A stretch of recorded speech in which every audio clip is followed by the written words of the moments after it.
Quelle vieille garce! Regardez ce qu'elle porte. Ma belle-fille a ricané sur la scène du mariage, lors d'une réception somptueuse, son micro encore allumé, et chaque invité dans la salle a tourné son attention vers moi. Je me suis figée au milieu d'un pas, la main encore crispée sur mon sac à main, une vague de fureur et d'humiliation montant en moi. Puis j'ai regardé droit vers son père. Grégoire, le père de la mariée, un homme d'affaires bien connu à Bordeaux, dans un costume impeccable, riait avec des invités quand ses yeux se sont soudainement durcis, se fixant sur mon visage avec incrédulité et choc. « Vous êtes Marianne Cole, celle qui a racheté mon entreprise, Dumont Logistique. » J'ai souri, réajusté le piège dans ma tête et décidé de ne pas partir plus tôt. Je n'aurais jamais imaginé que le jour du mariage de mon fils, devant des centaines d'invités élégants à Bordeaux, je serais publiquement insultée avec quelque chose d'aussi vicieux. Dès l'instant où je suis entrée dans la salle de bal, je m'étais préparée au regard scrutateur de la famille Dumont. Mais je ne m'attendais pas à ce que ma toute nouvelle belle-fille s'en prenne directement à ma dignité de cette manière.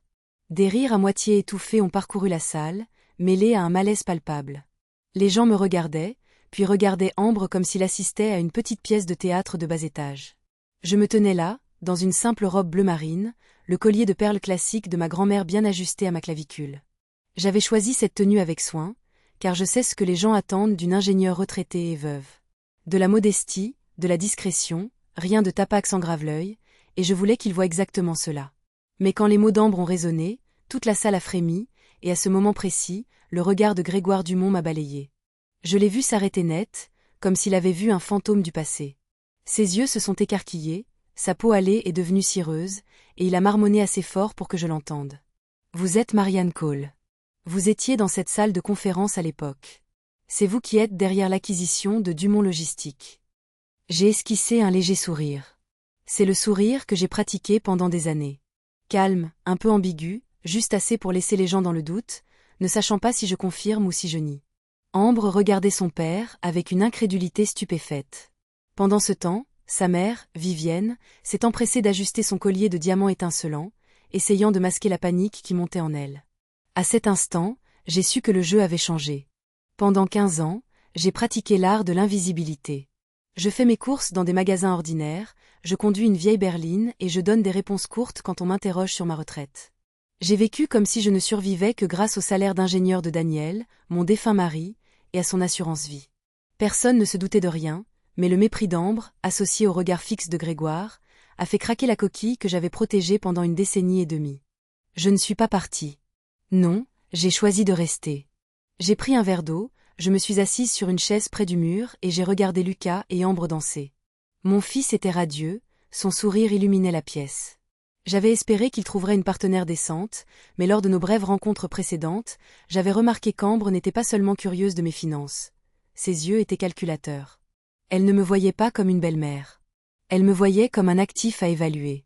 La fête a continué avec du vin, un orchestre de jazz de 12 musiciens et des sourires de politesse, mais j'ai remarqué qu'Ambre et ses parents chuchotaient sans arrêt, jetant des regards dans ma direction. Grégoire essayait de paraître calme, mais sa main tremblait quand il levait son verre.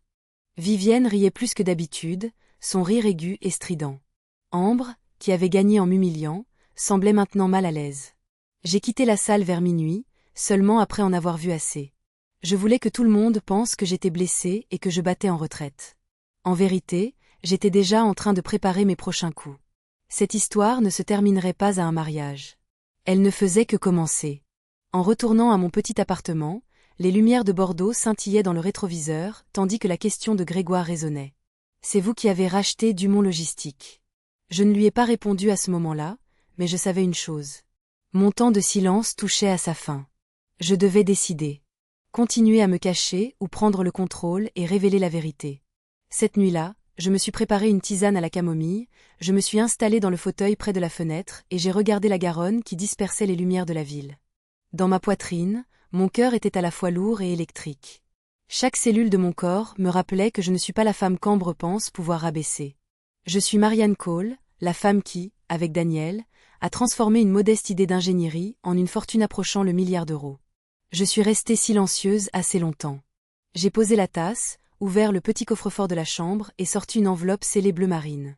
À l'intérieur se trouvaient les résumés de l'accord sur Dumont Logistique, la preuve que dans les jeux de pouvoir, les gens me sous-estiment toujours, et j'ai transformé ce mépris en levier. J'ai passé la main sur le dossier et j'ai murmuré Ambre, tu viens de t'asseoir à un échiquier que tu ne comprends pas, j'ai éteint les lumières et je me suis couchée. Mais mon esprit continuait de rejouer le ricanement d'Ambre et le choc de Grégoire. Je savais que Lucas viendrait avec un flot de questions le matin. Je devais être prête. Le mur de silence que j'avais construit pendant 15 ans s'était fissuré, et je n'allais laisser personne d'autre contrôler mon histoire. Je n'ai pas dormi cette nuit-là. J'ai regardé le plafond et je me suis dit, le vrai combat vient de commencer. Le lendemain du mariage, je me suis préparé une cafetière de café bien chaud et l'ai versé dans une tasse en céramique blanche portant le logo de la grande école d'ingénieurs où Daniel et moi enseignions autrefois. La vapeur s'élevait. L'arôme riche du café m'a ramené aux années où nos vies tournaient autour de formules, de schémas et de longues nuits dans un minuscule laboratoire. Les gens me voient comme une veuve de 63 ans, comme si je n'avais rien d'autre qu'une petite pension et l'assurance vie de Daniel. Ils imaginent ma vie comme un appartement simple, quelques conversations de voisinage et le marché du week-end. Ils ne savent pas que cette simplicité est une stratégie, une couverture que Daniel et moi avons construite le jour où nous avons tenu pour la première fois l'argent qui a changé nos vies. Je me souviens clairement d'un matin dans un petit village près de Grenoble, en 2011, quand Daniel m'a apporté un nouveau concept. Ce n'était qu'une ébauche, des symboles électriques qui m'étaient même inconnus, à moi sa collaboratrice de longue date. Mais ses yeux brillaient comme ceux d'un enfant qui aurait trouvé une pierre précieuse. Il m'a dit, « Marianne, ce n'est pas juste une amélioration. Ça va changer la façon dont le monde consomme l'énergie des batteries. » Je l'ai regardé et j'ai ressenti la même foi que j'avais toujours eue en lui. Nous avons fait des tests ensemble, nuit après nuit, dans notre garage, l'odeur de la fumée de soudure, le bip régulier de l'oscilloscope, des tasses de café à moitié finies partout. Lorsque le premier système de gestion de batterie a fonctionné de manière stable, Daniel m'a serré dans ses bras, sa chemise trempée de sueur et un sourire éclatant. Je crois que ce moment a marqué un tournant, non seulement dans nos carrières, mais dans nos vies. En 2012, un grand conglomérat technologique nous a approchés et a proposé d'acheter le brevet pour près de 20 millions d'euros. Je me souviens de la signature à la Défense, à Paris, des poignées de main froides des avocats, du claquement sec des pages tournées, et des regards stupéfaits que nous nous échangions. Nous pensions que nous pourrions prendre notre retraite et profiter de nos vieux jours. Mais quand j'ai regardé dans les yeux de Daniel, j'ai vu une autre fin. Pas celle de s'arrêter, mais celle de recommencer. Nous en avons discuté et, cette nuit-là, nous avons décidé de dire à Lucas que ses parents avaient reçu juste assez pour être à l'aise. Pas de luxe, pas de chichi, juste assez. Il avait 24 ans à l'époque, fraîchement diplômé en marketing, désireux de construire sa propre voie. Je savais que s'il pensait que nous avions une fortune colossale, cela jetterait une ombre sur tout ce qu'il ferait.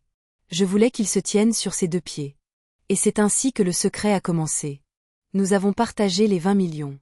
La partie sûre a été investie en obligations et en compte de retraite. Daniel voulait essayer les actions de croissance dans le secteur technologique. Je penchais pour l'immobilier dans les zones portuaires émergentes.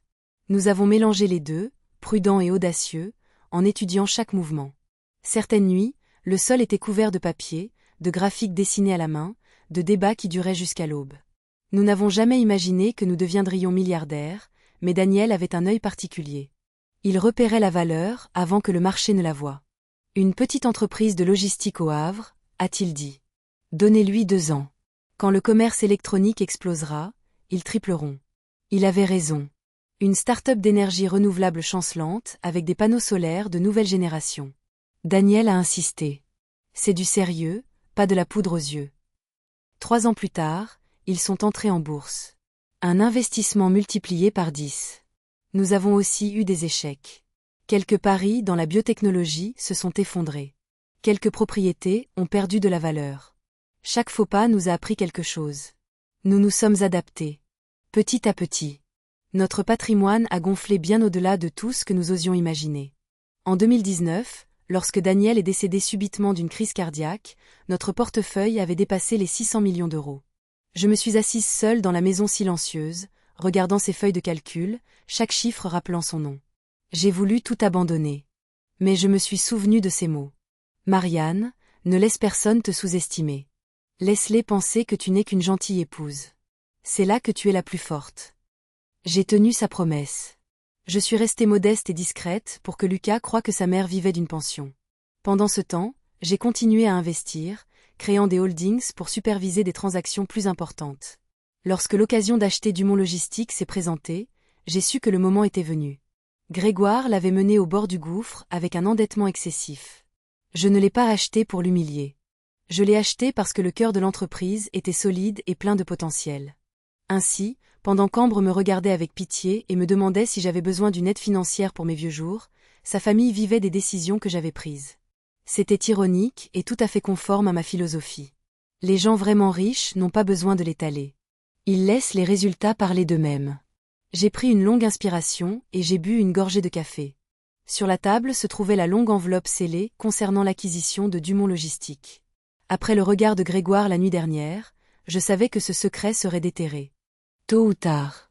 Je ne le regrettais pas. Toutes ces années de silence, toutes ces fois où j'ai choisi le silence plutôt que l'indignation, faisaient partie de la stratégie que Daniel et moi avions conçue. L'invisibilité. Et maintenant, il était peut-être temps d'affronter les conséquences. La vapeur du café montait, mais je n'en sentais pas le goût. J'avais à peine dormi. Le visage suffisant d'Ambre, les éclats de rire stridents et l'expression vidée de Grégoire se rejouaient comme une bobine de film bloquée. Je savais que mon temps de dissimulation était révolu. À cette heure précise, le téléphone a brisé le silence. Le nom de Lucas s'est allumé sur l'écran. J'ai répondu rapidement, mon cœur tiraillé entre le soulagement et l'inquiétude. Maman. La voix de mon fils s'est précipitée. Il faut qu'on parle de ce qui s'est passé hier soir. J'entendais des pas rapides à l'autre bout du fil, comme s'il arpentait son salon. J'ai reniflé, gardant ma voix stable. Lucas, je sais que tu as des questions, mais respire un bon coup. Il m'a coupé. Grégoire m'a dit que tu étais lié au brevet de papa, et il a parlé de l'acquisition. Il m'a pressé de questions, comme s'il savait quelque chose. Je dois comprendre ce qui se passe. J'ai besoin de réponses, maman. Je suis restée silencieuse quelques secondes. Mon cœur battait comme un tambour. Mon fils est un adulte, 34 ans, avec sa propre carrière et une maison qu'il a achetée lui-même. Tout cela a été construit sur la conviction que ses parents avaient juste assez et qu'ils devaient faire le reste. J'ai été fière de cette indépendance.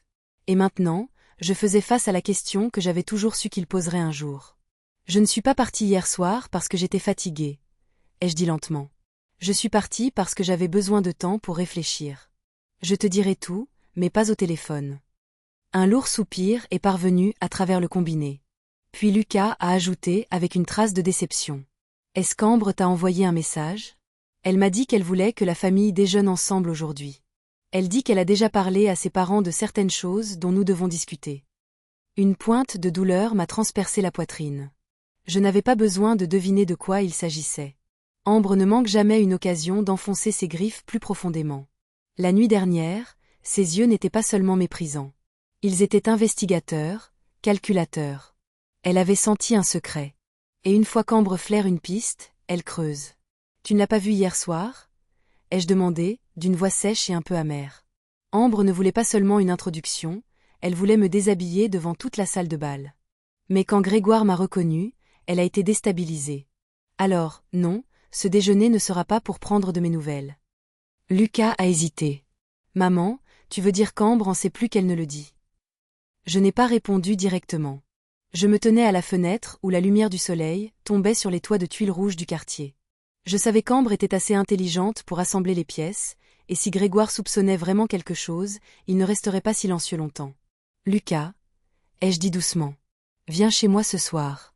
Avant que tu n'entendes des histoires embellies, je veux que tu entendes la vérité de ma bouche. À l'autre bout du fil, il y eut un long silence. Puis Lucas a répondu d'une voix faible mais ferme. D'accord, maman.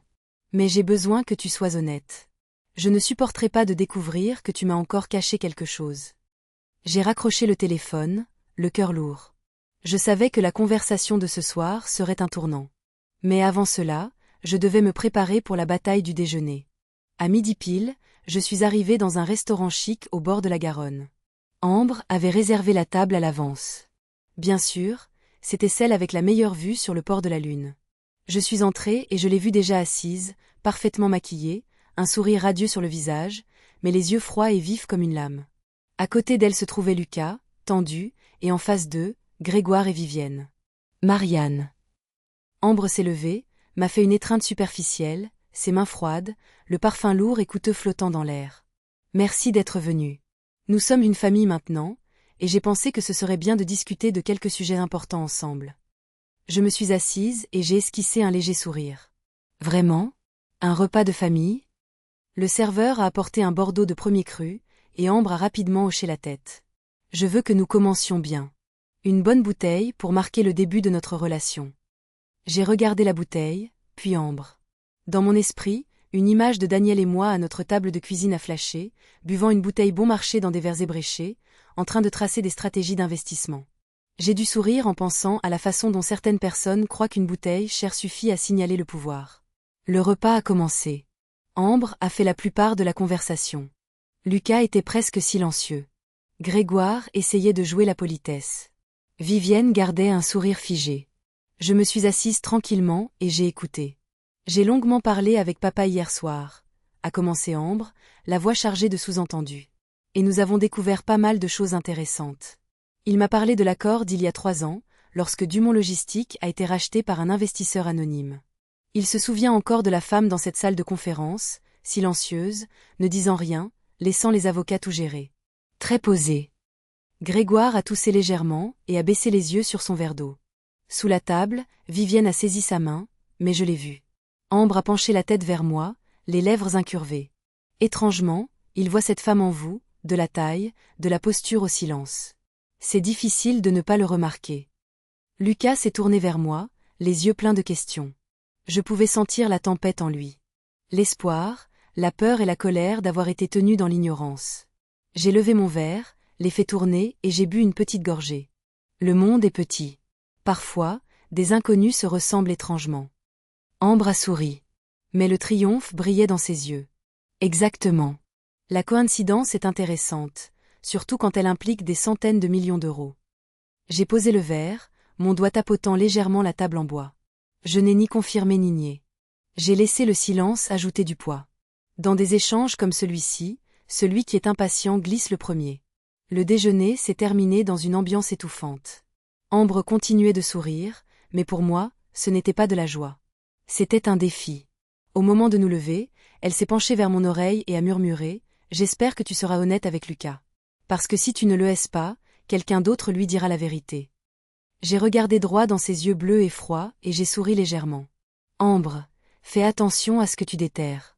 Parfois, les gens trouvent plus que ce qu'ils veulent. » Je me suis détournée, laissant derrière moi le regard suspicieux de mon fils et le sourire pincé de ma nouvelle belle-fille. À l'intérieur, j'étais sûre que ce n'était plus seulement des insinuations. La partie avait vraiment commencé. Après ce premier déjeuner étouffant, je pensais qu'Ambre serait plus prudente, mais elle a choisi le contraire. Cet après-midi même, Lucas est venu chez moi, l'air toujours épuisé. Il m'a dit qu'Ambre avait organisé une autre réunion, cette fois-ci pas seulement en famille, et avait choisi un restaurant réputé près du centre-ville. Elle dit qu'elle veut que tout soit clarifié, maman, a soupiré Lucas, en se passant la main dans les cheveux. J'ai regardé mon fils et j'ai vu dans ses yeux bruns profonds le trouble, la colère et la culpabilité, tout cela entremêlé. Je savais qu'il était pris entre son amour de jeune marié et la confiance qu'il avait toujours eue en moi. Je suis restée silencieuse et j'ai hoché la tête. Je ne pouvais pas l'arrêter. Ambre avait disposé les pièces sur l'échiquier. Je devais m'asseoir et jouer. Ce midi-là, je suis entrée dans le restaurant. L'espace était élégant, des peintures classiques au mur, des lustres en cristal au plafond. Ambre attendait à une table d'angle, ses cheveux blonds éclatants soigneusement bouclés, vêtue d'un tailleur blanc immaculé. Lucas était assis à côté d'elle, tendu. J'ai remarqué qu'Ambre s'était soigneusement préparée. Sur la table, un bordeaux coûteux, un que je savais coûter près de 1 000 €, et un dossier soigné posé à côté de son verre. « Bonjour, maman. » Ambre s'est levée, le sourire doux, mais les yeux calculateurs. Je pense que nous avons besoin d'une conversation franche. Cette nuit-là n'était que le début. J'ai tiré une chaise et je me suis assise, gardant mon regard stable. Si tu penses qu'un déjeuner chic me fera parler davantage, tu te trompes, mais je suis prête à t'écouter essayer. Le serveur a versé le vin. Ambre a levé son verre, a bu une petite gorgée et a commencé. J'ai longuement parlé avec papa hier soir. Il a décrit cette négociation en grand détail il y a 3 ans. Il se souvient de la femme en robe bleu marine assise tranquillement, laissant les avocats mener le jeu, tout en dégageant une autorité certaine. Il dit que ça ne pouvait être personne d'autre. J'ai fait tourner mon verre pour que la lumière se reflète sur la surface rouge sombre.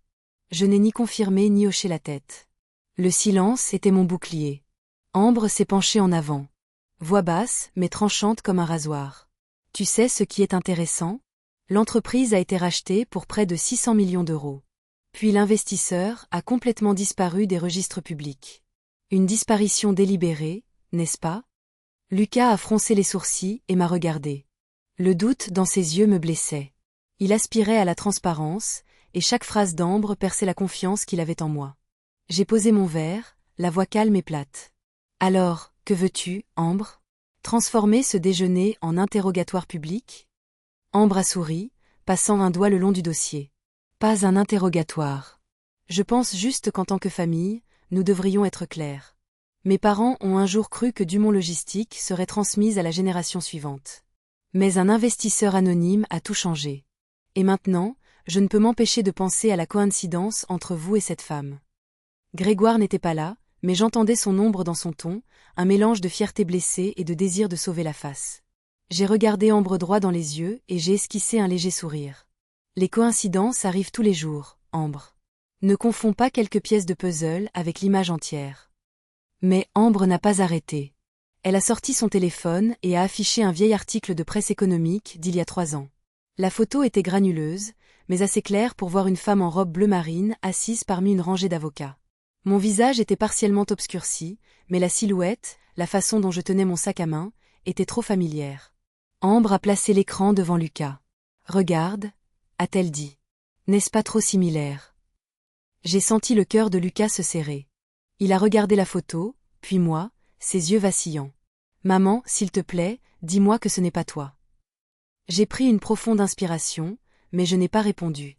Au lieu de cela, j'ai laissé le silence s'étirer, tendu comme une corde.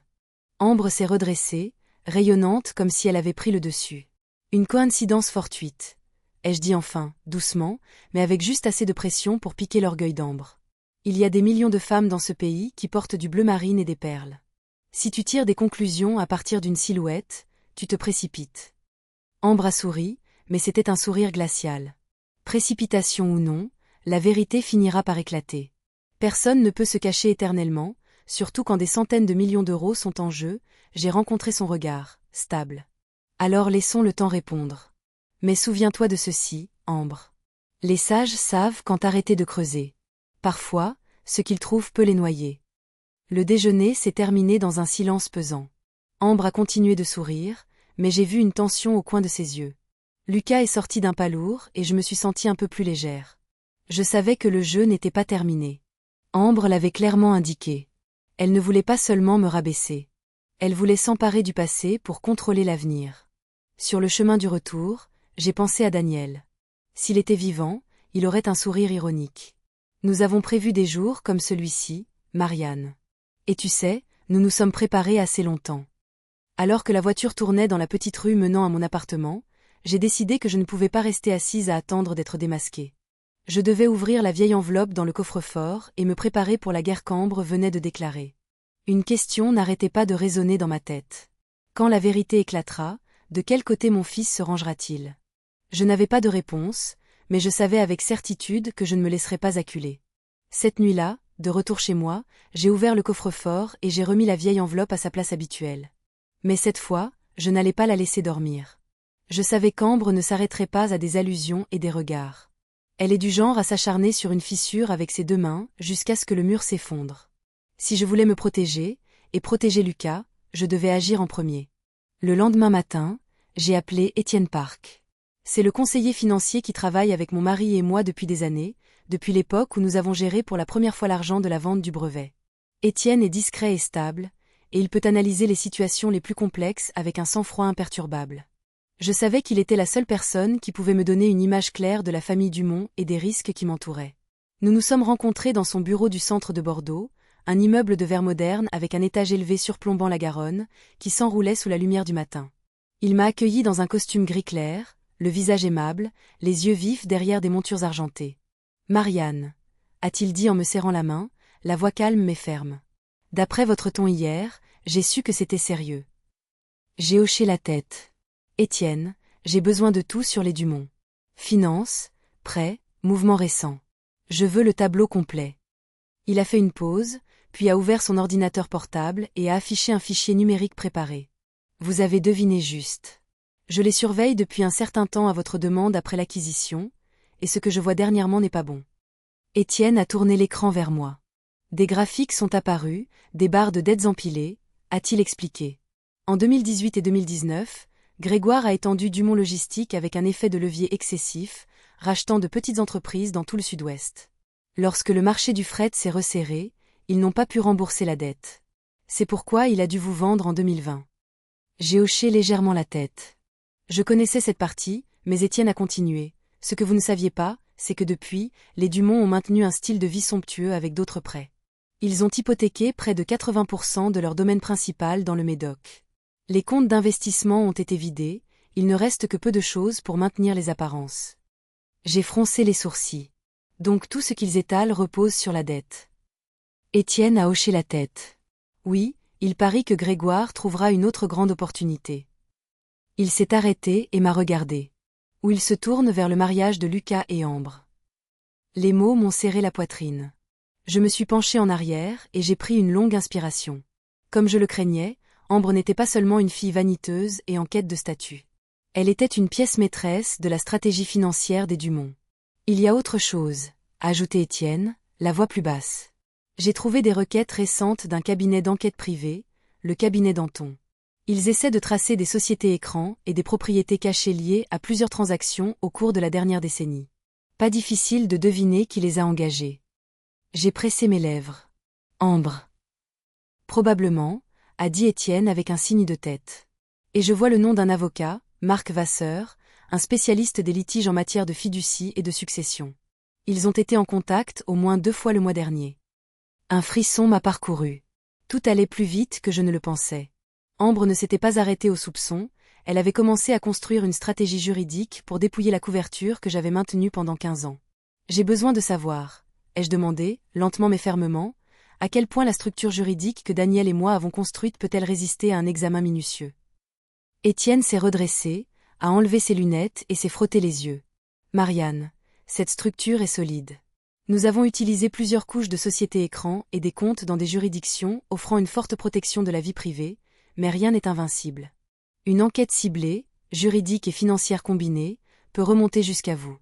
La question n'est pas si cela peut être exposé, mais quand. Je suis restée silencieuse. Les vieux mots de Daniel résonnaient dans ma tête. Nous ne nous cachons pas pour fuir. Nous nous cachons pour protéger Lucas. Pour que son travail soit reconnu à sa juste valeur. Mais maintenant, ce secret se transformait en une lame à sa gorge. Étienne, ai-je demandé, le regardant dans les yeux. Que pensez-vous que je devrais faire? Il a réfléchi un instant. Je pense que vous devez contrôler l'histoire avant qu'elle ne soit exposée de la pire des manières. Ambre est intelligente, mais elle est impatiente. Si vous la laissez mener la danse, cela deviendra une attaque publique, qui pourrait même impliquer l'AMF. Si vous agissez en premier, vous pouvez le recadrer pour ce que c'est. Une veuve dévouée à la protection de sa famille. Une investisseuse compétente qui a gardé les choses privées pour que son fils puisse se débrouiller seul. Ces mots pesaient sur moi. Je déteste fabriquer des récits sentimentaux. Mais Étienne avait raison. Dans un monde où l'image compte autant que la vérité, je dois être la conteuse avant de devenir le personnage du conte de quelqu'un d'autre. Il y a autre chose, a ajouté Étienne. Si cela explose, c'est Lucas qui sera le plus touché. Sa carrière est bâtie sur la conviction qu'il a réussi par lui-même. Si les gens découvrent que sa mère est une poids lourd discrète derrière des transactions majeures, ils remettront en question chacune de ses réalisations, promotions, contrats, chaque opportunité. J'ai serré les mains sur la table. C'était ma plus grande peur depuis des années. Je ne me suis pas cachée parce que j'avais honte de l'argent. Je l'ai fait pour que Lucas soit reconnu pour ses efforts. Et maintenant, ce que j'ai essayé de protéger pourrait ruiner sa vie. Étienne, ai-je dit, la voix rauque. Rassemble tout sur les finances des Dumont, les dettes, les prêts, l'immobilier, et les arrangements parallèles qu'ils utilisent pour financer leur style de vie. J'ai besoin du tableau complet. S'ils m'entraînent dans leur jeu, je dois savoir à quoi je m'oppose. Étienne a hoché la tête. Je vous le fournirai dans les 48 heures.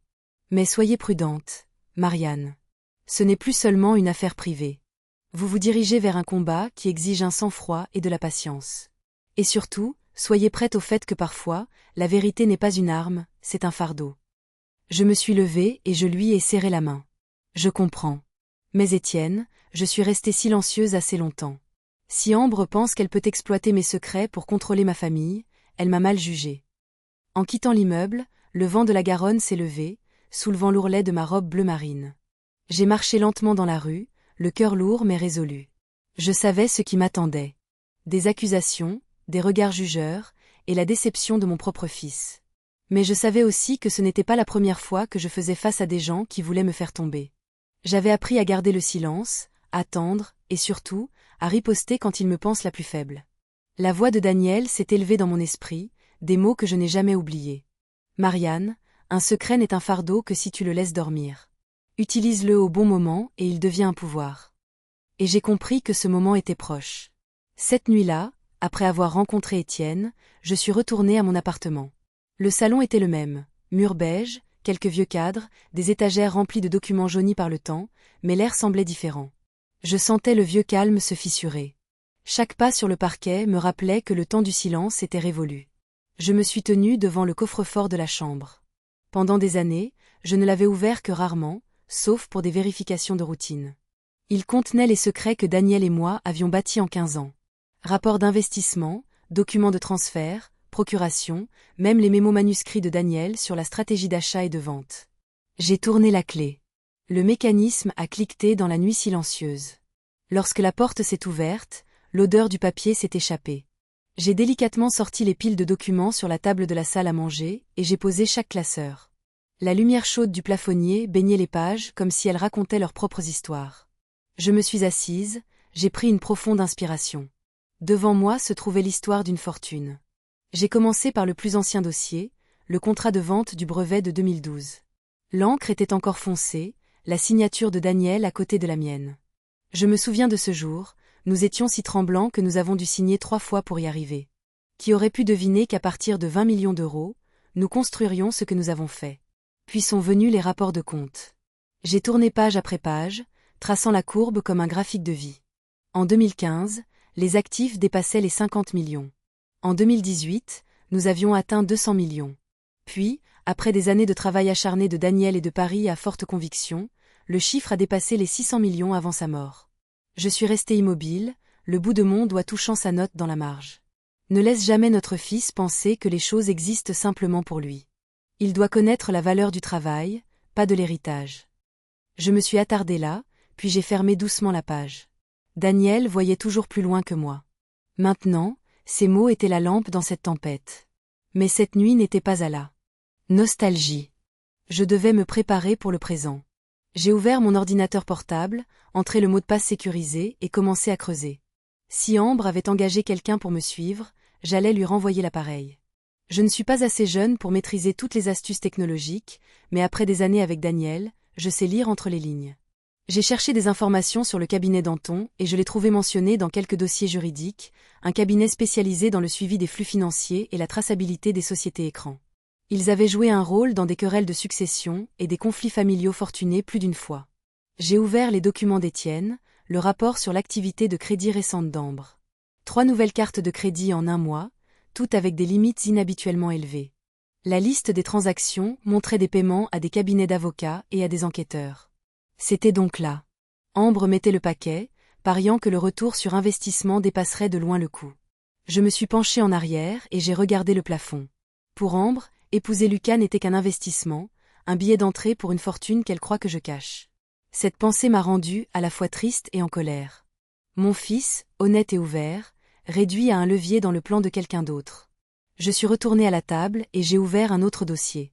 Mon analyse de l'époque où j'ai acheté Dumont Logistique. Je m'en souvenais clairement. Grégoire avait mené l'entreprise au bord du gouffre. Les dettes s'accumulaient. Les employés étaient inquiets. Je n'ai pas acheté par dépit.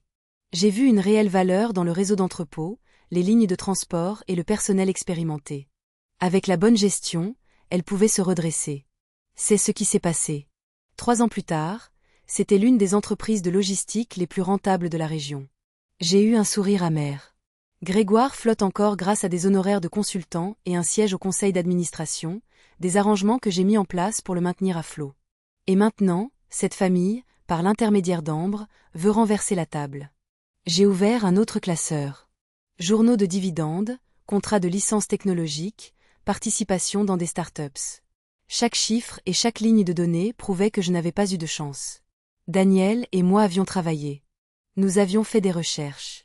Nous avions calculé. Personne n'a le droit de me traiter de profiteuse, comme Ambre l'avait un jour sous-entendu. Il était tard. L'horloge murale indiquait près de 2 heures du matin. Mais je n'étais pas fatiguée. Mon sang circulait plus vite. Mon esprit était clair. J'ai tout trié en 3 ensembles. Un pour moi, ainsi un avocat était nécessaire, et un pour Lucas au cas où je devrais tout lui dire. Avant de les ranger, j'ai pris un carnet en cuir et j'ai écrit ma liste de choses à faire. 1. Vérifier toutes les transactions financières d'Ambre des 3 derniers mois. 2. Rassembler des preuves des dettes et des positions hypothécaires des Dumont. Et 3. Préparer un résumé des actifs à expliquer à Lucas si nécessaire. 4. Élaborer un plan juridique avec Étienne et un avocat indépendant. J'ai fermé le carnet et je l'ai posé sur la pile.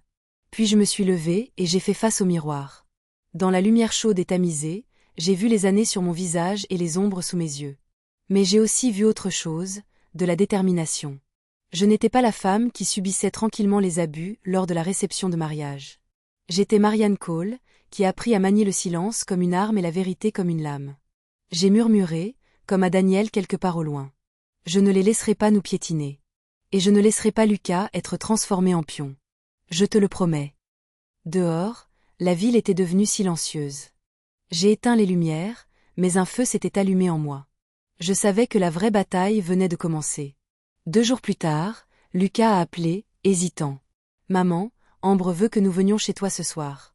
Elle dit qu'elle a des idées sérieuses pour l'avenir. » J'ai entendu de l'inquiétude dans sa voix et j'ai su que la soirée serait la performance mise en scène qu'Ambre préparait.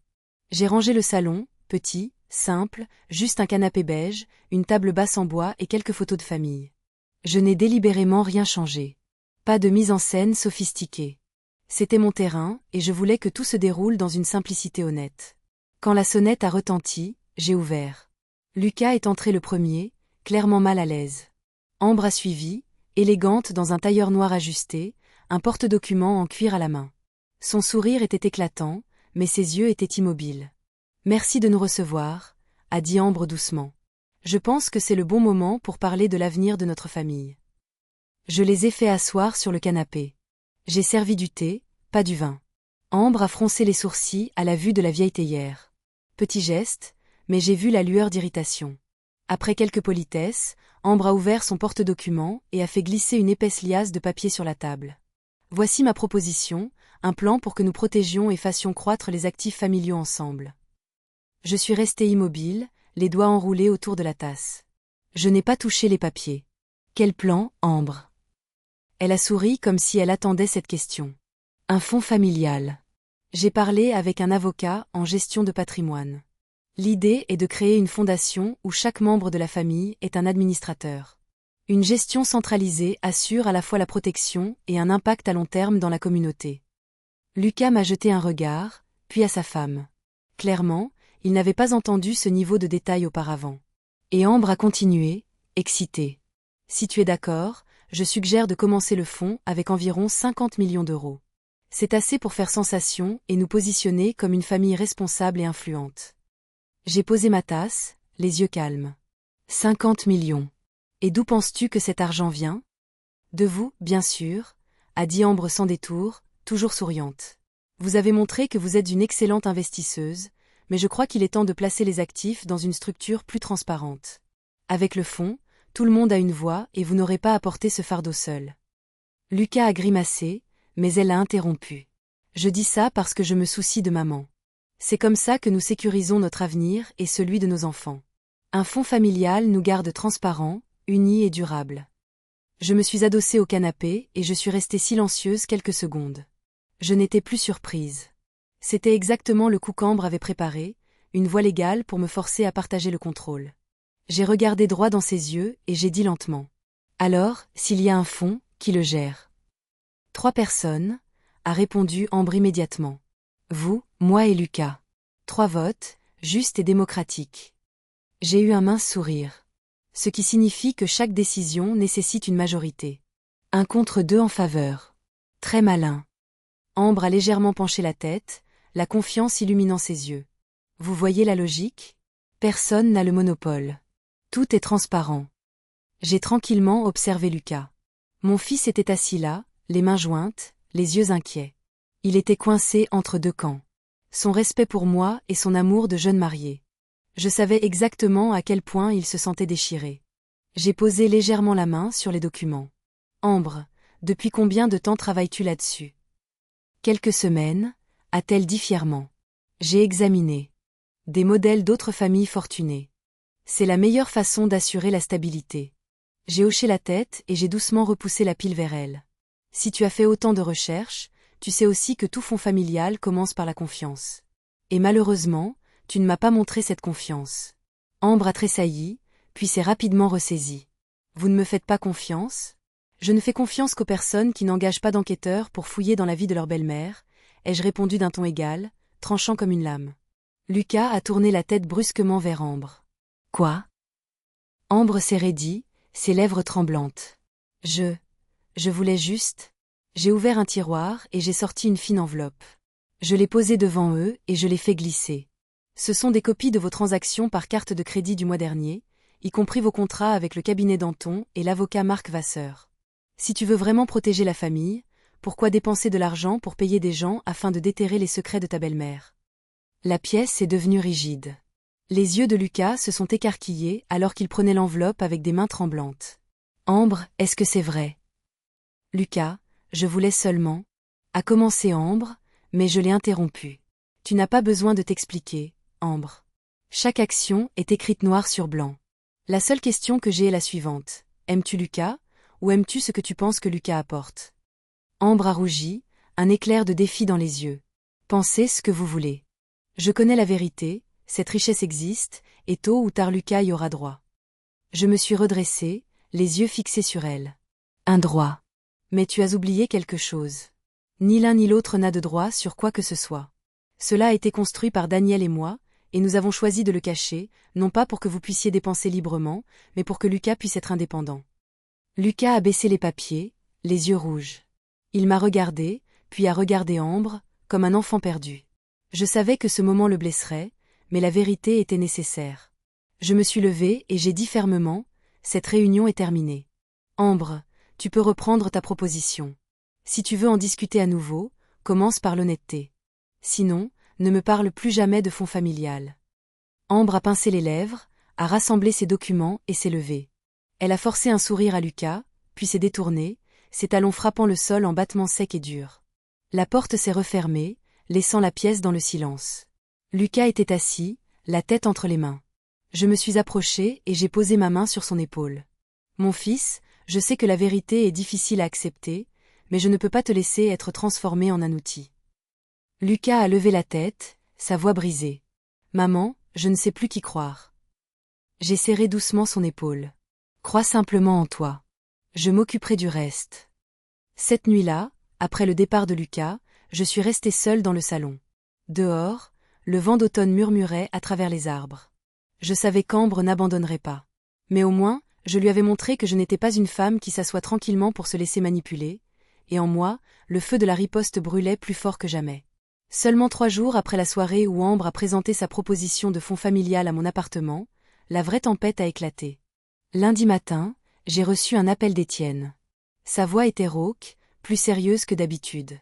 Marianne, je viens d'apprendre que quelqu'un a déposé une plainte auprès de l'autorité des marchés financiers. Il conteste la propriété derrière plusieurs sociétés écrans liées à l'accord de Dumont Logistique de 2020. Le plaignant n'est autre que la famille Dumont, plainte signée par Ambre. J'ai fermé les yeux et j'ai laissé les mots d'Étienne résonner en moi comme des vagues. Je m'attendais à un coup audacieux, mais je ne pensais pas qu'elle irait aussi loin, en impliquant un régulateur fédéral. Ce n'était plus une querelle de salon. C'était une déclaration de guerre publique. Qu'est-ce que ça signifie, Étienne? Ai-je demandé lentement. Ça signifie, a-t-il dit, que vous pourriez faire face à une longue enquête, même si vos structures sont entièrement légales. Le simple fait d'être enquêté peut mettre votre nom dans la presse avec toutes les questions désagréables. Plus important encore, Lucas sera touché. Les gens diront que sa carrière vient de l'argent de sa mère. Ma prise sur le téléphone s'est resserrée. Tout ce que Daniel et moi avions essayé de protéger, pour donner à Lucas une carrière propre sans l'ombre d'une fortune, risquait maintenant de s'effondrer sous la cupidité et le calcul d'Ambre. Cet après-midi-là, Lucas s'est présenté à mon appartement. Son visage était émacié, des cernes sombres sous les yeux. Il n'a pas dit bonjour, il est allé directement au canapé et s'y est laissé tomber. Maman, a-t-il dit, la voix tendue. Est-ce que c'est vrai? Es-tu celle qui est derrière le rachat de Dumont Logistique? Je suis restée silencieuse et j'ai regardé mon fils, ses yeux me transperçaient, blessés et en colère. Je savais que ce moment viendrait tôt ou tard, mais mon cœur s'est quand même serré en le voyant affronter la vérité. Oui, ai-je dit après une pause. J'étais l'acheteuse. J'ai investi via une société écran pour garder cela privé. Je ne voulais pas que tu sois entraîné là-dedans. Je ne voulais pas que ton succès soit minimisé. Lucas a laissé échapper un rire amer et a secoué la tête. Tu penses que me le cacher me protège? Tu m'as menti pendant 15 ans. J'étais fière d'avoir réussi par moi-même. Et maintenant, mes collègues, mes patrons, tout le monde pourra dire que j'ai profité de l'argent de la famille. As-tu la moindre idée de l'humiliation que ça représente? Je suis restée immobile. Je voulais aller le prendre dans mes bras, mais je savais que tout réconfort sonnerait comme une excuse. J'ai parlé, ma voix tremblante mais stable. Lucas, comprends bien ceci. Ton père et moi n'avons jamais voulu que tu vives d'un héritage.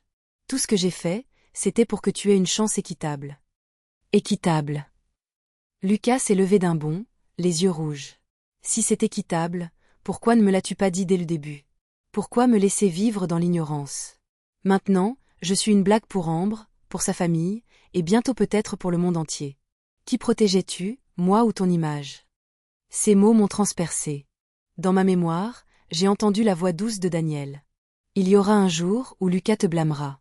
Mais crois-moi, un jour il comprendra. Je me suis accrochée à ça pour ne pas m'effondrer.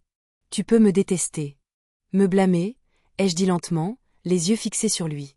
Mais je préfère porter ça que de te voir tout perdre à cause d'une vérité dite trop tôt. J'ai choisi de garder le secret parce que je croyais qu'un jour tu comprendrais. Lucas s'est détourné et est resté debout un long moment. J'ai vu ses épaules trembler. De colère ou de larmes, je ne pouvais pas le dire. Ce soir-là, Étienne est arrivé avec une autre pile de dossiers. Nous nous sommes assis à la table de la salle à manger, des papiers étalés partout. Ambre construit un récit, a dit Étienne. Elle et sa famille prétendront que vous avez caché votre identité pour prendre le contrôle de Dumont Logistique et de leur avenir financier. Ils joueront les victimes et vous dépeindront comme la manipulatrice.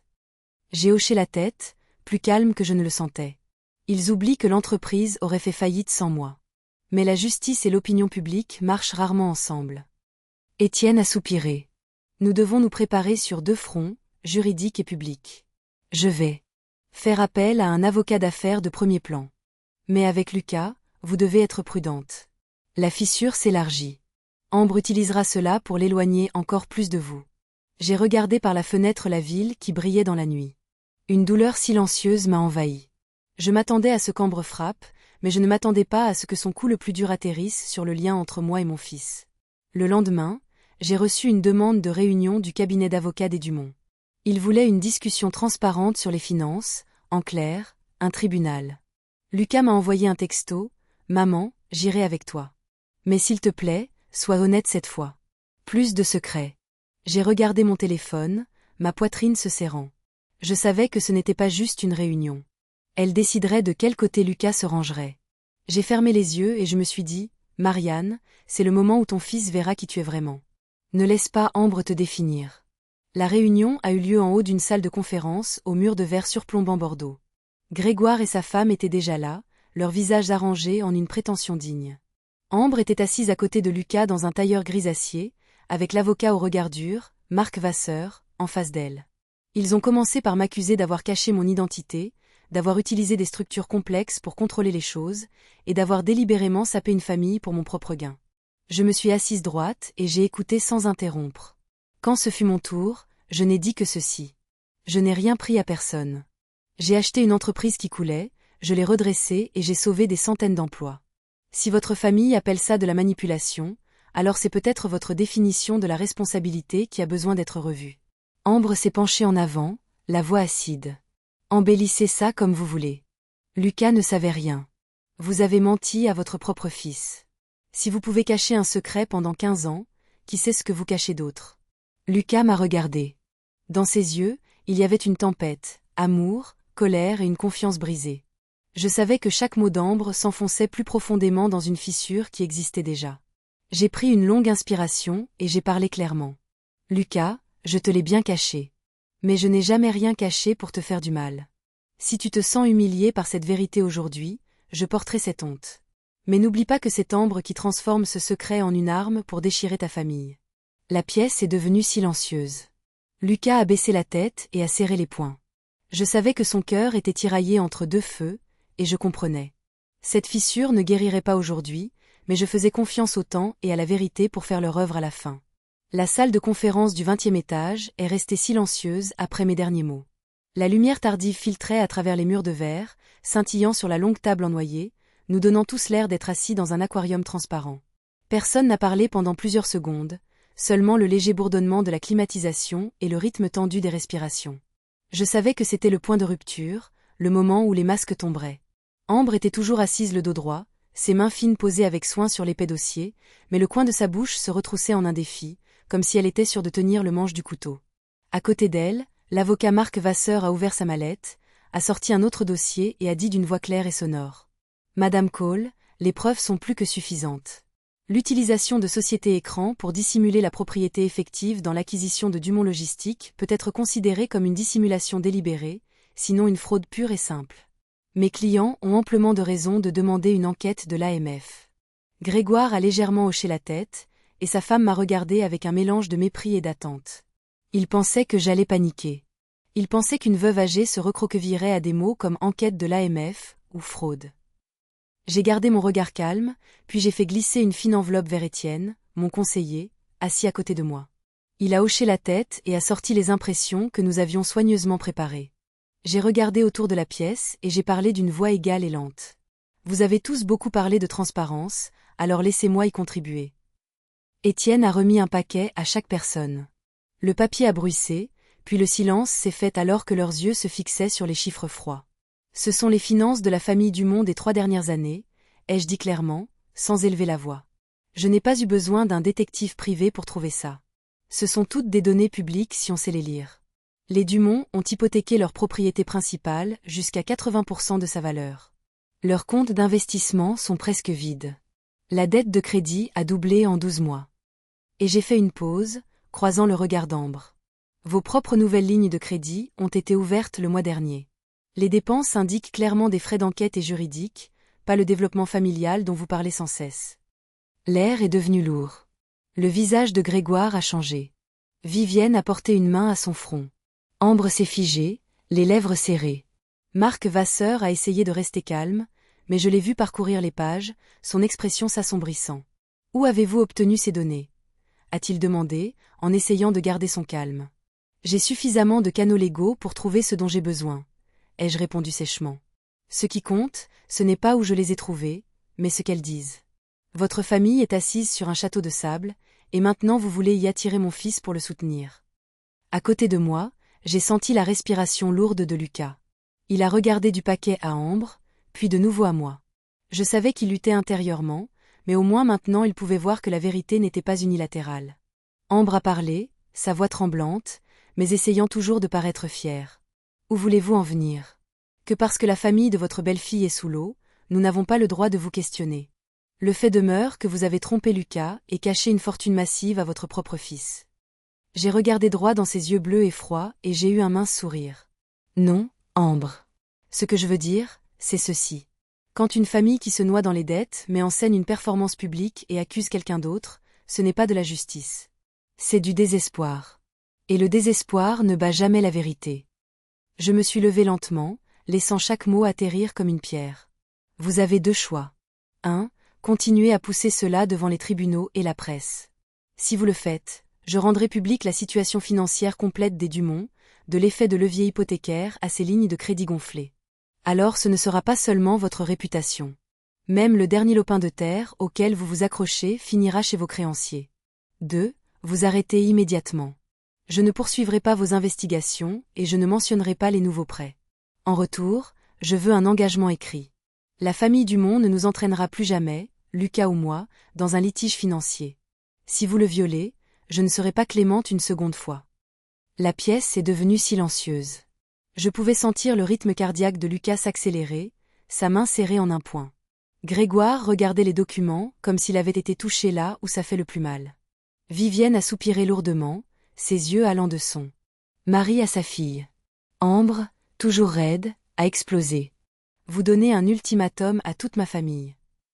Je ne donne pas d'ultimatum, ai-je dit platement. Je vous donne une chance d'éviter l'humiliation publique. Le silence s'est étiré si longtemps que je pouvais entendre la trotteuse de l'horloge murale. Finalement, Grégoire a parlé, la voilasse. Ambre, ça suffit. Nous ne pouvons pas gagner ce jeu, papa. Ambre s'est tournée brusquement vers lui, les yeux flamboyants. Mais Grégoire a seulement secoué la tête, sa main tremblante reposant sur le paquet. Il avait réalisé que le mur sur lequel il s'était appuyé pendant des années n'était qu'une fine couche de peinture sur de la pourriture. Vivienne a serré la main de sa fille, lui chuchotant quelque chose que je n'ai pas pu entendre. Ambre m'a regardée avec de la haine dans les yeux, mais impuissante. Marc Vasseur a rangé ses papiers et s'est éclairci la gorge. Je vais consulter mes clients, mais il est clair que Madame Cole s'est préparée minutieusement. Je pense qu'un accord à l'amiable est l'option la plus raisonnable. J'ai hoché la tête et je n'ai rien dit. Je savais que je tenais les rênes. Quand tout le monde est parti, seul Lucas et moi sommes restés dans la lumière déclinante de l'après-midi. Mon fils tournait le paquet dans ses mains, évitant mon regard. Je savais que son cœur était un enchevêtrement. « Maman » a-t-il dit enfin, la voix rauque. Pourquoi a-t-il fallu en arriver là? J'ai posé ma main sur la table, près de la sienne. Parce que certaines personnes traitent la famille comme un investissement, et quand c'est le cas, je dois te protéger, quoi qu'il en coûte. Lucas est resté silencieux, puis a expiré, comme s'il posait un fardeau pour en prendre un autre. Je savais que la fissure entre nous était toujours là. Mais au moins aujourd'hui, il avait vu la vérité des deux côtés. J'ai regardé à travers la vitre. La ville scintillait de lumière. Et en moi, la fierté se mêlait à l'épuisement. Je venais de livrer un ultimatum. Et je savais qu'Ambre n'oublierait pas l'humiliation. Mais à ce moment-là, je savais aussi que je n'étais plus celle qui était acculée. J'étais de retour là où était ma place, celle qui contrôle l'échiquier. Il ne restait plus qu'à voir quelle voie il choisirait. Baisser la tête ou prendre la route de la ruine. La réunion dans la salle au mur de verre s'est terminée comme une partie d'échecs tendue, et j'ai quitté l'immeuble avec l'impression de sortir d'un ouragan. Mais le vent après la tempête n'était pas la paix. C'était un silence lourd d'attente. Je savais que mon ultimatum avait rompu le dernier fil d'une trêve fragile. À partir de maintenant, soit les Dumont se retiraient en silence, soit ils choisissaient de se détruire au grand jour. Cette nuit-là, Lucas n'est pas rentré chez lui avec Ambre. Il est venu directement à mon appartement. Quand j'ai ouvert la porte, j'ai vu mon fils debout là, la chemise froissée, le visage marqué comme s'il avait vieilli de 10 ans. Il est entré sans un mot et s'est laissé tomber sur le canapé. Je lui ai versé un verre d'eau, je l'ai posé sur la table et je me suis assise à côté de lui. La lumière chaude effleurait son visage, révélant ses yeux rouges. « Maman » a-t-il commencé, la voix brisée. Je ne sais plus quoi croire. Ambre dit une chose, tu en dis une autre. Chacun de vous a des preuves, des arguments. J'ai l'impression d'être une marionnette tirée des deux côtés. J'ai rencontré ses yeux et j'ai dit lentement, Lucas, tu n'as pas à choisir un camp. Choisis-toi, toi-même. Pose-toi cette question. Veux-tu que ta vie soit construite sur la vérité ou sur des promesses vides? Il a secoué la tête et s'est passé les mains dans ses cheveux en désordre. Ambre veut que je prenne son parti. Elle dit que si je ne le fais pas, notre mariage s'effondrera. Mais maman, a-t-il laissé en suspens, regardant au loin. Je ne suis pas sûre que cet amour ait jamais été réel, ou si. Ce n'était qu'un piège. J'ai posé ma main sur son épaule et j'ai senti le tremblement en dessous. L'amour véritable n'a jamais besoin de preuves financières pour exister, Lucas. Si quelqu'un ne te voit que comme une clé pour accéder à l'argent, alors tu as déjà ta réponse. Il est resté assis en silence pendant un long moment, puis il a enfoui son visage dans ses mains. Je savais que mon fils était confronté à une décision douloureuse, non seulement concernant son mariage, mais aussi la confiance qu'il plaçait en moi. 3 jours plus tard, l'avocat Marc Vasseur a appelé. Son ton avait perdu l'arrogance de la salle de conférence. Madame Cole, mes clients retireront la plainte, mais ils posent une condition. Toutes les données financières que vous avez recueillies sur eux doivent rester strictement confidentielles, jamais divulguées. En échange, ils accepteront de ne prendre aucune mesure visant vos actifs ou la vie privée de votre fils. J'ai esquissé un léger sourire. Ils avaient compris que mon ultimatum n'était pas une menace en l'air. J'ai accepté, à condition que cet engagement soit notarié et juridiquement contraignant à perpétuité. Marc Vasseur n'a eu d'autre choix que d'accepter. La nouvelle m'a soulagée, mais je ne me sentais pas victorieuse. La véritable onde de choc n'était pas chez les Dumont. Elle se trouvait dans le cœur de Lucas. Un après-midi tardif, Lucas m'a demandé de le retrouver au parc près de chez moi. Nous nous sommes assis sur un vieux banc en bois, les arbres d'automne flamboyaient d'or, les feuilles sèches dérivaient le long du chemin. « Maman » a-t-il dit, la voix plus basse que d'habitude. J'ai demandé la séparation de corps. Je me suis figée et j'ai regardé mon fils. La fureur d'avant avait disparu. À sa place, il y avait une tristesse profonde et stable. Je sais que cela va bouleverser ma vie, a-t-il poursuivi. Mais je ne peux pas vivre dans un mariage où chaque jour je dois prouver que je ne suis pas un portefeuille ambulant. Ambre a choisi sa route, et je dois choisir la mienne. J'ai posé ma main sur la sienne, une main d'homme, forte, mais qui tremblait comme celle d'un petit garçon.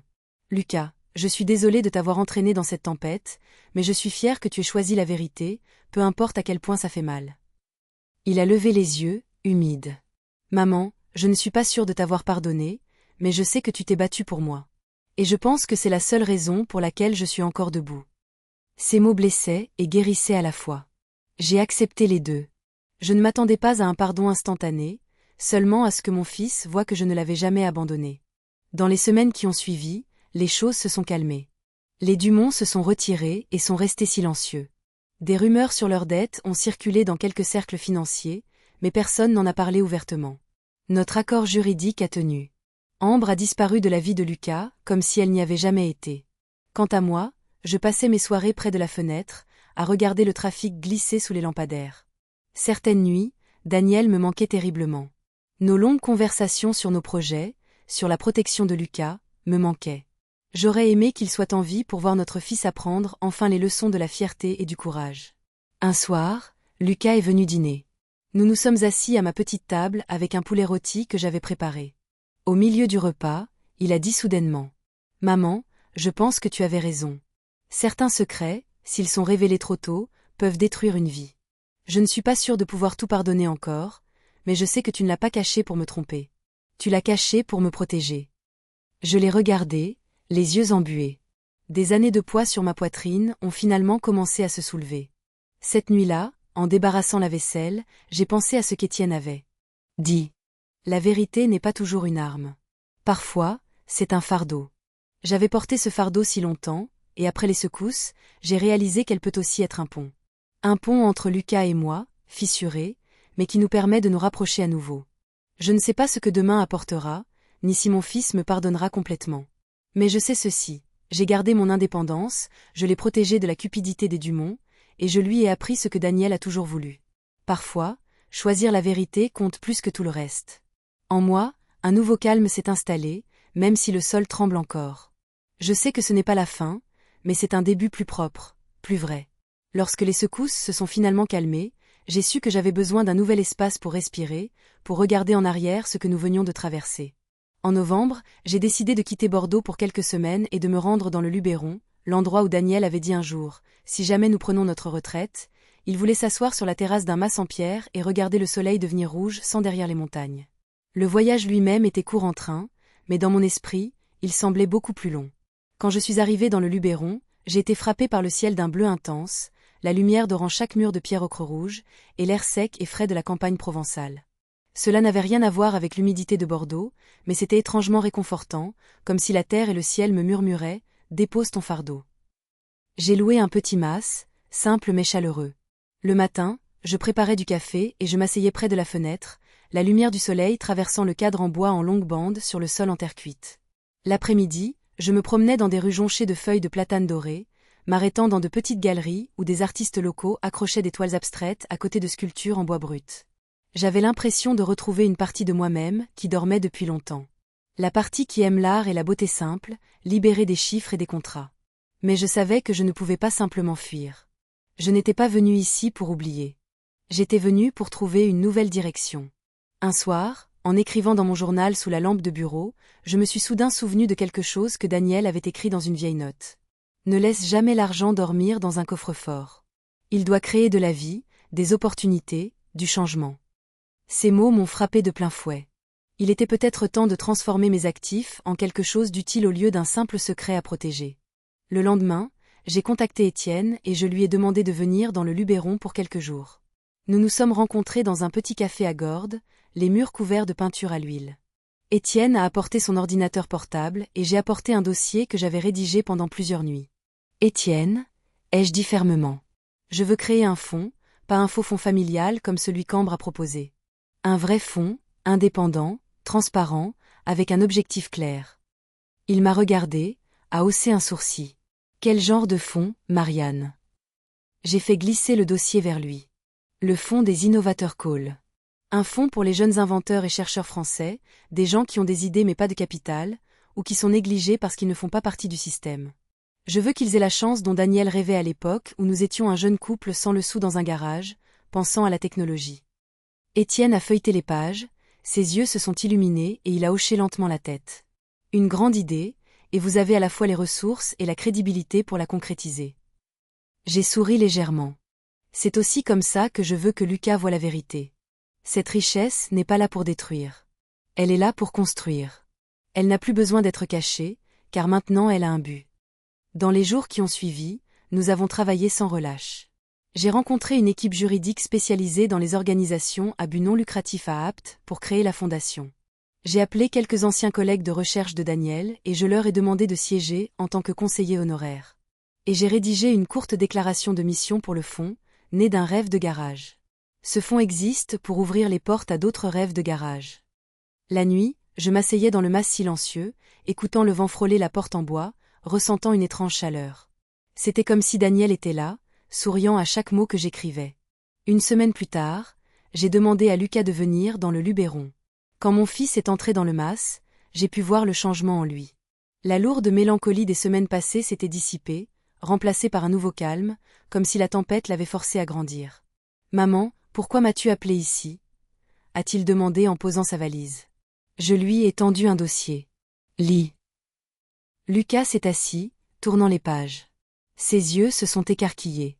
Quand il a atteint la dernière page où j'avais écrit le nom du fonds, Fonds des Innovator Call, il a levé les yeux, les lèvres tremblantes. « Maman, tu veux vraiment faire ça ?»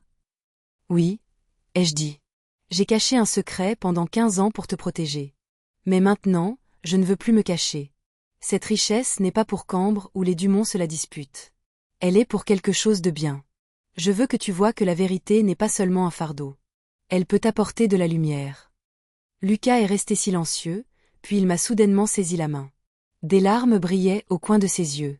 Maman, je ne suis pas sûre de t'avoir pardonné de m'avoir laissé dans le noir, mais je suis fière de toi. Je veux construire ce fonds avec toi. Mon cœur s'est soulevé. Pour la première fois depuis des années, j'ai senti le lien mère-fils se retisser. J'ai serré sa main et j'ai hoché la tête. L'annonce du fonds a eu lieu dans le Luberon, dans une petite salle baignée de soleil filtrant par de hautes fenêtres. Je portais une robe bleu profond, les cheveux soigneusement relevés, la déclaration de mission à la main. Lucas était assis au premier rang, le visage rayonnant, les yeux fiers. Étienne se tenait à proximité, me lançant un regard d'encouragement. Quand je me suis approchée du pupitre, la salle est devenue silencieuse. J'ai commencé par une histoire simple. Il y a des années, mon mari et moi étions assis dans un petit garage, entourés de circuits imprimés et de piles de papier. Nous n'avions rien d'autre qu'une idée et une persévérance obstinée.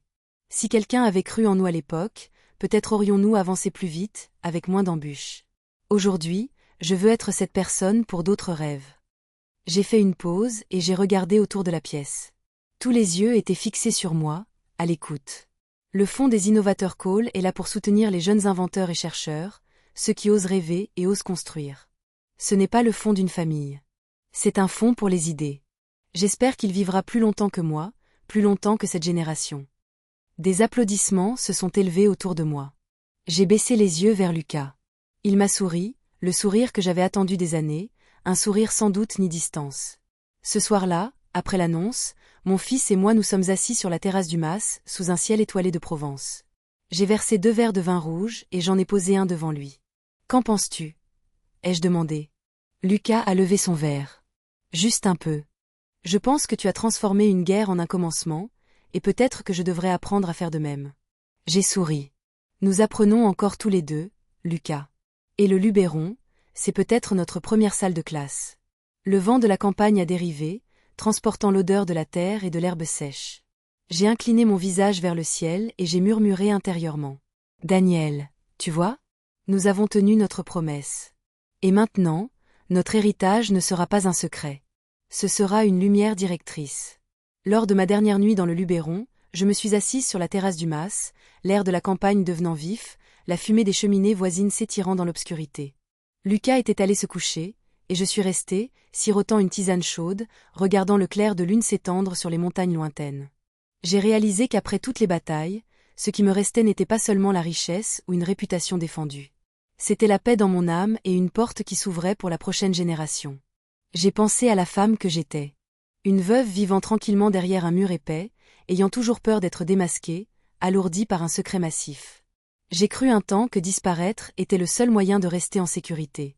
Mais maintenant, en voyant le fond des innovateurs calls prendre forme, j'ai compris que la vraie force n'est pas dans la dissimulation. Elle est dans le fait de savoir quand partager et transformer cela en lumière. Lucas aussi. Mon fils avait grandi à travers le bouleversement. Je pouvais voir une nouvelle détermination dans ses yeux. Il n'était plus le garçon qui pensait que sa mère était fragile, ni l'homme déchiré entre l'amour et l'ambition. Maintenant, il s'asseyait à côté de moi et parlait de projets qu'il voulait apporter au fond, de donner des chances à des jeunes aussi pauvres que son père l'avait été. La boucle était bouclée d'une belle manière. En moi, il y avait encore des cicatrices. Ambre, les Dumont, les trahisons amères, les réunions glaciales, chacune a laissé une marque, un rappel de la façon dont les gens peuvent changer quand l'argent est sur la table. Mais je ne les regardais plus avec haine. Je les voyais comme des chapitres clos, comme des cendres soufflées pour qu'une nouvelle flamme puisse brûler vivement. Le lendemain, je me suis promenée sur la place d'un village provençal. Des enfants jouaient, des artisans hélaient les touristes, un musicien de rue grattait sa guitare sous le soleil dominical. Je suis restée là, tranquillement, sentant à quel point la vie peut être simple. Je n'avais besoin de personne pour me voir comme une millionnaire ou une ratée. Je voulais juste être appelée simplement Marianne Cole, une mère, une femme qui a traversé des tempêtes et qui est toujours là, respirant avec la terre et le ciel. J'ai pensé à Daniel, l'homme qui m'a donné la foi que de petits rêves peuvent changer le monde. Il est parti, mais chaque pas que je fais maintenant a ses empreintes à côté des miennes. Et le fond portant notre nom, le fond des innovateurs Cole, est la promesse que je lui envoie. Notre héritage, ce ne sont pas seulement des chiffres dans une banque. Ce sont des chances semées pour les jeunes qui ont faim de commencer. Ce soir-là, de retour chez moi, j'ai ouvert mon vieux carnet et j'ai écrit les dernières lignes. Je n'ai plus besoin d'être invisible. J'ai appris que la présence honnête est le plus grand des cadeaux. Et si jamais quelqu'un m'appelle à nouveau la honte de la famille, je sourirai, parce que la vraie honte, ce n'est pas moi. C'est de vivre une vie à plaire aux autres au lieu de laisser une marque significative. J'ai fermé le carnet et j'ai laissé échapper un long soupir. Le ciel du Luberon scintillait d'innombrables étoiles. Je savais que mon voyage avait tourné une page. Et maintenant, alors que je suis assise ici à vous le raconter, je veux vous demander, à vous qui m'écoutez, si vous étiez à ma place, que feriez-vous? Garderiez-vous le silence pour préserver la paix ou affronteriez-vous tout pour reprendre votre voix? Dites-moi d'où vous écoutez. Quelle ville? Quel petit coin du monde? Je veux vraiment le savoir, car chacune de vos réponses est comme une petite bougie qui éclaire mon chemin. Si cette histoire a touché votre cœur, s'il vous plaît, laissez un commentaire, cliquez sur j'aime et abonnez-vous pour que nous puissions partager plus d'histoires. Des histoires de mères, de femmes qui ont vécu, enduré et se sont relevées. Je suis reconnaissante que vous soyez restés avec moi jusqu'à ce moment. Dans un monde bruyant, votre choix de vous asseoir et d'entendre ma voix est un cadeau. Merci, et j'espère que nous nous retrouverons dans les prochaines histoires.